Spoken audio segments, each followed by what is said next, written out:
Ya, halo, assalamualaikum warahmatullahi wabarakatuh. Selamat malam semuanya. Bersama Mario lagi di sini. Ya, di hari Minggu ini saya ingin menginformasikan mengenai pembukaan eh, kelas baru, namanya kelas mindfulness. Nah, kelas mindfulness. Jadi, kelas ini memang didesain untuk orang yang ingin belajar bagaimana mengkondisikan tiga hal, yakni otot-otot, berarti raga, kemudian pikiran dan perasaan untuk selalu berada pada kondisi saat ini. Dan ini yang proven by science ya. Ya, ada beberapa ajaran di Jawa yang disebut dengan Saiki Ngene Kene. Ini ajarannya Ki Ageng Surya Mentaram. Biasa disebut sebagai aliran Mentaraman ya. Ini sebenarnya sudah mendahului mindfulness jauh sebelum istilah mindfulness itu dipopulerkan oleh Barat ya. Jadi memang ilmu Jawa ini luar biasa. Nah, kita di UMG ini akan mengkombinasikan antara pengetahuan ilmu Jawa dan pengetahuan mindfulness ilmu Barat. Tentu saja ini seru banget, ini seru banget. Termasuk nanti eh, apa manfaat yang bisa didapat dari mindfulness ini. Nah, saya cerita sedikit ya. Diajarin ilmu Jawa, eh, konsep saya keinginan yang kini yang dipopulerkan oleh Ki Ageng Surya Mentaram atau bisa disebut sebagai ajaran Mentaraman itu ada dalam kitab. Wah, bicaranya kitab. Ya memang istilahnya memang kitab ya. Istilahnya memang kitab. Itu ada di dalam kitab Kawruh Jiwo, Kawruh Jiwo. Ya, ya memang istilahnya kawruh jiwa ya, atau pengetahuan jiwa. Jadi ini pengetahuan memang sudah lama ada jauh sebelum istilah mindfulness itu muncul dan kemudian dipopulerkan oleh Profesor John Kabat-Zinn. Nanti buku Kawruh Jiwo dengan buku Profesor John Kabat-Zinn yang membacakan mindfulness ini akan digabungkan. Ini luar biasa. Dan ini juga teknik yang selalu saya pakai ya ketika memang saya dalam situasi pikiran overthinking. Ya, saya pernah overthinking ya pernah juga namanya saya running bisnis gitu kan. Tentu saya harus ada bayar-bayar sewa, bayar-bayar listrik, gaji, honor dan sebagainya. Tentu akan ada kondisi-kondisi begitulah, apalagi ini sesuatu yang baru bagi saya. Maka pengetahuan-pengetahuan mengenai mindfulness ini luar biasa. Jadi kalau secara umum, jika konteksnya adalah untuk reducing stress, mengurangi stres, maka pendekatannya banyak, ya, pendekatannya banyak.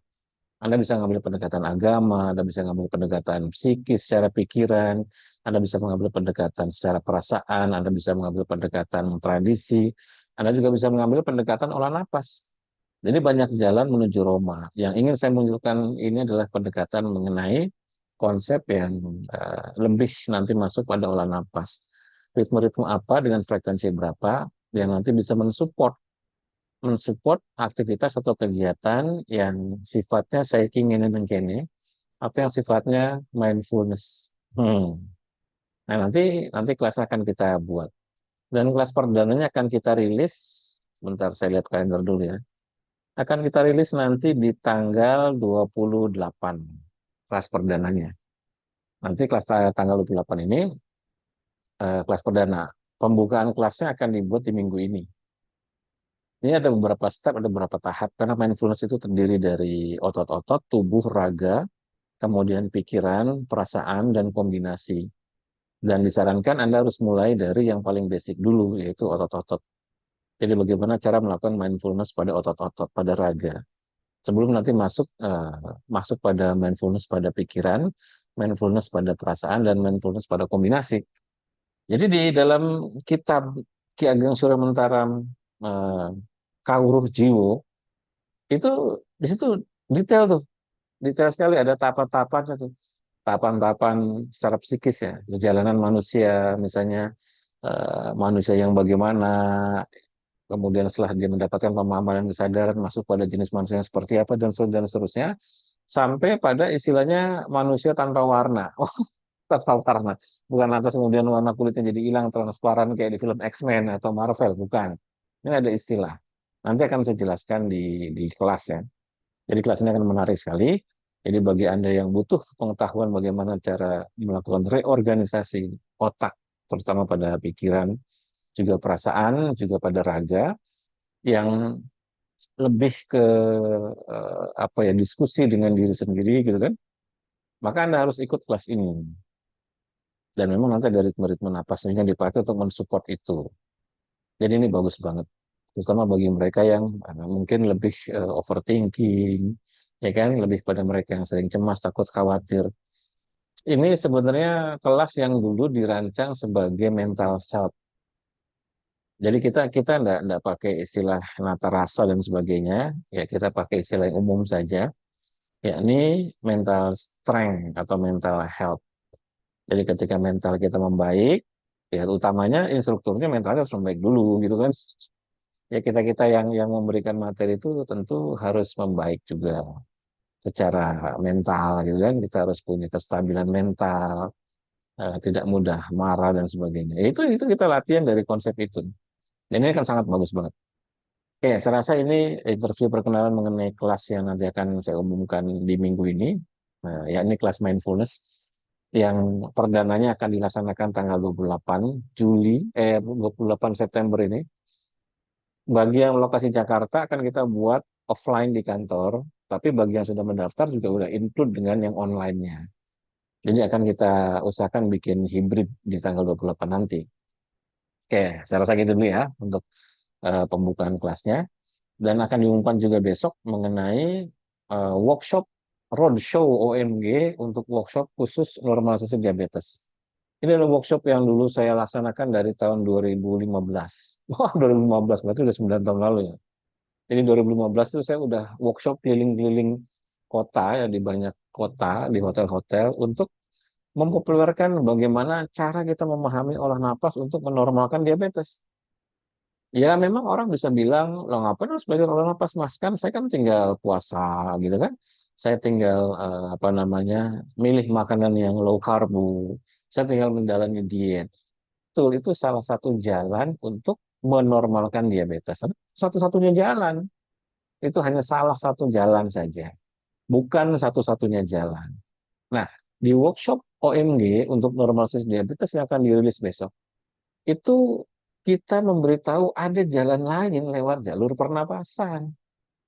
Nah, kenapa kita harus belajar jalur-jalur seperti itu? Karena kita harus melihat apabila itu menjadi satu-satunya variabel yang dilaksanakan, kemudian mampu untuk menurunkan gula darah, maka teknik itu proven, terbukti. Dan apabila teknik itu terbukti, nanti saya akan munculkan banyak sekali testimoninya. Dan apabila teknik itu sudah terbukti dapat menurunkan gula darah, maka artinya jika Anda menjadikan teknik itu sebagai pendamping, nah sebagai pendamping intervensi lain untuk menurunkan gula darah, seperti misalnya Anda memilih sebuah pola makan, pola diet, gitu kan, atau aktivitas fisik, atau aktivitas psikis dan sebagainya, maka Anda akan mendapatkan percepatan yang jauh lebih baik dibandingkan jika hanya menggunakan itu saja. Kenapa? Karena nanti di dalam olah napas ini akan diajarkan pilar-pilarnya. Contoh ya, contoh. Misalnya begini, saya ambil sebuah kasus, katakanlah orang keto ya, orang keto. Orang keto, Anda sudah low carb, Anda sudah intermittent fasting, Anda sudah olahraga, gitu kan? Di dalam pilar-pilarnya ketofastosis, katakanlah begitu.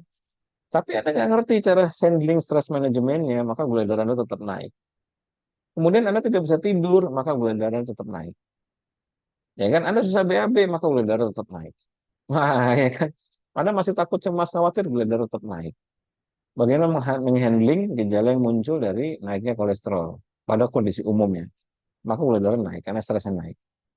Jadi banyak kasus di mana orang sudah menjalani ketogenik, ketofastosis, dan sejenis itu, tapi gula darahnya masih belum bisa stabil. Nah, olah napas ini bisa membantu untuk masuk ke situ. Saya 2 kali ngisi di komunitas ketofastosis. Yang pertama topik mengenai diabetes bersama foundernya ketofastosis, itu Mas Tio Prasetyo. Ini ada apa namanya brosurnya kelihatan. Kemudian yang kedua adalah bersama ketofastosis juga pada topik mengenai cancer. Yang nanti saya akan bahas secara terpisah mengenai cancer. Dan mengapa olah napas ini menjadi pendamping yang penting sekali. Tapi Anda nggak bisa ngambil sembarangan olah napas, ya kan? hanya karena sebatas kita tahu di YouTube ada misalnya 478. Nah, kan? Ya kita harus cari yang memang sudah proven, yang sudah diuji, yang memiliki dasar rujukan yang jelas, yang kemudian memiliki testimoni yang banyak, ya, karena saya udah mulai dari tahun 2012, jadi udah lama sekali ya, dan kemudian saya mulai keliling dari 2014 atau 2015, sudah 10, 9 atau 10 tahun lalu. Maka jika pendekatan yang nanti diajarkan di workshop normasi diabetes OMG ini diambil, akan sangat menolong Anda, membantu Anda dalam menstabilkan gula darah dan mengurangi masalah-masalah yang timbul dari efek diet yang diambil pada saat itu. Besok lebih detailnya. Terima kasih banyak. Jadi ada dua yang saya umumkan pada malam hari ini.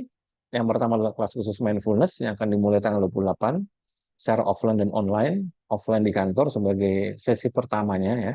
Nanti berikutnya online seterusnya. Hanya sesi pertamanya saja di kantor.